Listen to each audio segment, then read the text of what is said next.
सावधान, महाराष्ट्रातील जळगावसह 4 जिल्ह्यांना पावसाचा ऑरेंज अलर्ट. तर IMDचा अंदाज काय आहे हे आपण या व्हिडिओमध्ये पाहणार आहोत. मे महिन्यात भाजून काढणारी ऊन पडते, मात्र यंदा मे महिन्याच्या सुरुवातीपासूनच वातावरणात बदल पाहायला मिळत आहेत. देशासह महाराष्ट्रात अवकाळी पाऊस कोसळत असल्याचं पाहायला मिळत आहे. जळगाव जिल्ह्यातही बेमोसमी पावसाने धुमाकूळ घातला असून यामुळे शेती पिकांचं मोठं नुकसान झालेलं आहे. यामुळे हा उन्हाळा आहे की पावसाळा असा प्रश्न उपस्थित होत आहे.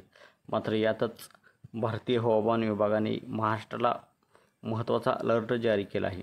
11 मे ते 19 मे दरम्यान राज्यात वादळी पाऊस, विजांचा कडकडाट आणि गारपिटीचा इशाराही शासनाने दिला आहे. जळगाव जिल्ह्यातील देखील पावसाचा अलर्ट जारी करण्यात आला आहे.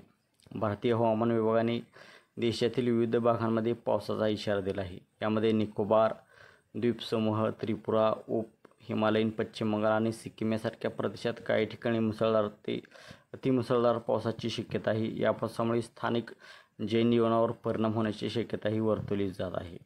तर IMDच्या अंदाजानुसार पुढील जिल्ह्यामध्ये वादळी पावसाची शक्यता आहे. येलो अलर्टमध्ये मुंबई, ठाणे, रायगड, पालघर, पुणे, सातारा, सांगली, कोल्हापूर, औरंगाबाद, परभणी, जालना, नाशिक, धुळे, जळगाव, नंदुरबार या जिल्ह्यामध्ये येलो अलर्ट जारी करण्यात आला आहे. तर ऑरेंज अलर्टमध्ये नाशिक, धुळे, जळगाव, नंदुरबार या जिल्ह्यामध्ये ऑरेंज अलर्ट जारी करण्यात आला आहे.